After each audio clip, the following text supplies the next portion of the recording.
Have you ever wanted to make passive income online, but you didn't know where to start? Or maybe you already uploaded a book and it's just sitting there, no sales, no momentum. In 2026, Amazon KDP can still work, but only if you stop guessing and follow a real system. So, in this video, I'm going to give you the complete 4 step beginner blueprint that's been tried and tested. And I'll also show you the beginner mistakes that can get you blocked or buried so you can avoid the pain most new publishers on Amazon KDP go through. So grab a notebook, grab your coffee or your tea, and let's build your first real KDP plan. Hello, I'm Nora, and welcome back to the channel. If you're new here, we do videos every 2 days talking about my KDP strategies, what I've tried, what I've tested, and what has worked well for me. If you would like to be informed on all our new videos and you like this type of content, go ahead and subscribe to the channel and click on the bell icon in order to be informed on all our new daily videos. So let's get started. Step one is to research what sells, not what you like. So, why do most beginners on KDP fail? So, here's the hard truth: most beginners don't fail because they're lazy, they fail because they publish what they like, not what the customers are buying. Amazon is a marketplace, so you win when you match the demand. So, your job in step one is to answer one question: what type of book do people already pay for, and how can I offer a better version? So let's talk about the 3 demand signals that you must check. So when you look at a niche, you want 3 signals. Signal number one is buyers exist. So if a customer buys it today, can they buy yours tomorrow? Signal number two is the market is impossible. So if your book is from huge brands with thousands of views, that's a tough first fight. And signal number three is you can improve something: better cover, clearer promise, better interior, and better experience. That improvement is your edge. So let's talk about my favorite quick research methods that actually work. And here are one of the favorite fast ways to find demand. Method number one is Amazon search suggestions. So you go ahead, you type a keyword, you write down the auto complete phrases, and these are real searches. So, for example, journals for teens, gratitude workbook, coloring book for adults. This is method number one. Method number two is competitor scan, and this is what I call the 5 minute analysis. You're going to open the top books and ask yourself these questions as you have a look. What style do the covers share? Who is the buyer? Are they adults, kids, seniors, teachers? What is the promise on the cover? Is it stress relief, big bold designs, therapy prompts? Also, what complaints show up in the reviews? Are they complaining of repeats, bad formatting, or thin lines? Now, the reviews are gold because they'll tell you exactly what to do better. Method number three is trend validation. Now, don't get tricked by this. Let's talk about trends. TikTok, Instagram can really help you, but don't chase the hype blindly. Trends are only useful if you can publish fast, you can improve the quality, or you can make it part of a bigger series or brand. Because chasing random trends creates random income and inconsistent income as well. So here's the beginner research tool. I want you to write this down. I don't need a perfect niche. I need a book idea I can execute better than what exists. Now let's create it. Step two is to create your book without any overwhelm. So you're going to choose the right first book. So if you're brand new, don't start with a 200-page masterpiece. Start with something that you can finish and publish cleanly. So here's some wonderful beginner-friendly formats. We've got low-content journals, guided prompts, trackers. We have activity books. These offer a simple structure and a clear audience.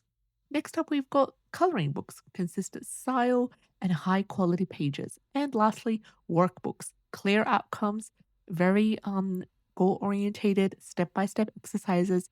So, your first goal is not to be perfect. Your first goal should be to publish one solid book, learn the process, then improve it fast. So, let's talk about the 3 creation paths that I need you to choose one of these.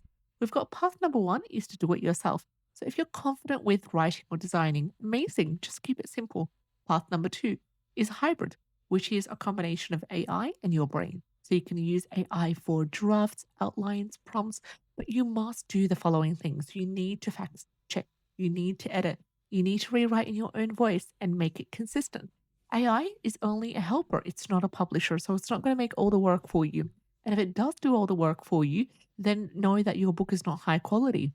Path number three is to outsource, and this is not available for all of us, especially if you're on a tight budget. So you can hire ghostwriters, illustrators, cover designers if you want to go through that process, but don't overspend as a beginner. Your first books are learning reps. So the quality checklist that protects you, regardless of the format, your book needs these things. It needs consistency. So the same style across all pages. It needs clear formatting. Think about the margins, the spacing, whether it's readable or not. It needs a clear value. So what does the buyer get? And lastly, it needs a cover that fits the niche, not just pretty, correct for the buyer. Because in 2026, the market is very unforgiving. So if you have a weak cover, you basically get no clicks, and no clicks will result in no sales, which means Amazon will stop showing your book and your brand altogether gradually. So step number three is to publish correctly so Amazon can be able to find you.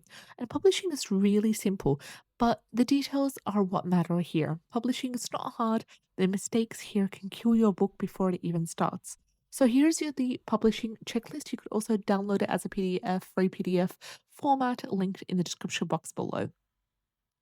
The first thing that you need to know is the title and subtitle that match how your buyers search. So don't write a poetic title, just write what a buyer types. For example, instead of peaceful pages, make it SEO friendly. Use stress relief coloring book for adults. You can still brand it, but clarity comes first when it comes to title and subtitle. Next up, we've got keywords. They need to be simple, logical, and not obsessive. So use keywords that describe audience, like are they audience adults, teens, seniors, kids? Also, format. Is it a coloring book, a journal, a workbook? Mention the outcome. What is the outcome of it? Is it stress relief, confidence, mindfulness? And lastly, mention the style in the keywords. Is it bold and easy? Is it large print? Does it have guided prompts? Don't spend 10 hours on this. Spend, for example, 15 to 20 minutes and then move on. Number three, we have the book description, and this really helps to sell the outcome. The outcome, remember, is what we want. What is our goal from it? So your description should answer these questions. First of all, who is this for? What will it help them do, feel, achieve? What's inside as a quick list? Why is it different? Why is it better than the competition? And also the CTA, the call to action. Buy now, scroll up, add to cart. All of these are really important to add towards the end. And lastly, we have preview pages because preview matters. More of like A plus content. So your inside pages must look clean, consistent, and intentional. Step four is to sell your book without burning cash, of course. So if you publish and pray, you wait forever. Marketing doesn't need to be expensive, but it definitely needs to be intentional. So here are the 5 beginner-friendly ways to sell. Um, Method number one is through Amazon ads. It's small, but it's controlled.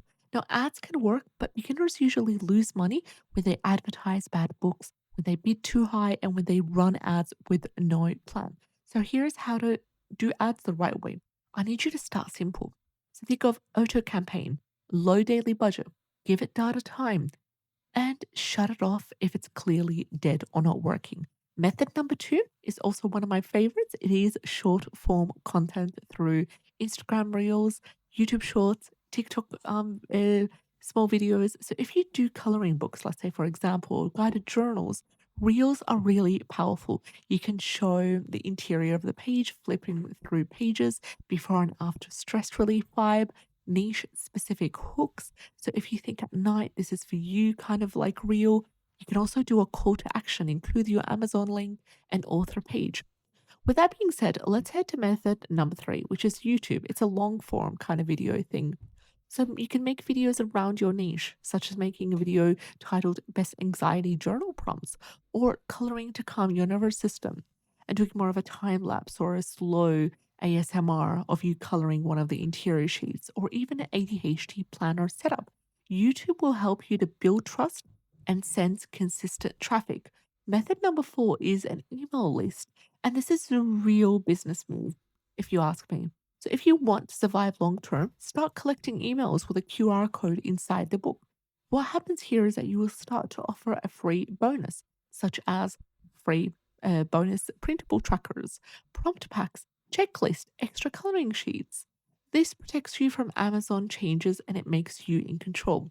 And the last method, method number three, is also one of my favorites. It's create series and bundles combined together. So one book is a product, but a series is a business and it will help to build your brand. So if one book works, make book number two, make book number three, bundle later, and this is exactly how you scale.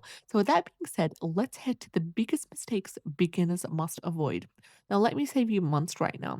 Avoid publishing without research. Avoid cheap random covers that don't match the niche. Avoid inconsistent interiors, especially AI randomness. And also don't copy bestsellers too closely because not only is there a low chance, but there's also a big risk on your whole account. And it's unethical as well. Avoid spending big money before you have proof. And definitely avoid running ads to a weak product because this will burn your cash. And if you fix just those mistakes, you instantly become the 10% who actually learn and improve. So here's your blueprint, the 4-step process. That's it. Not 47 steps, not confusion, just execution. If you want, comment KTP, tell me what type of book you want to publish. Is it a coloring book, a journal, workbook, or activity book? And I'll reply with 3 beginner friendly book ideas in that category, as well as a simple plan that you can download linked in the description box below for your first upload. Subscribe if you want more strategies such as these for 2026 without any fake hype. I'll see you in the next video. All the best.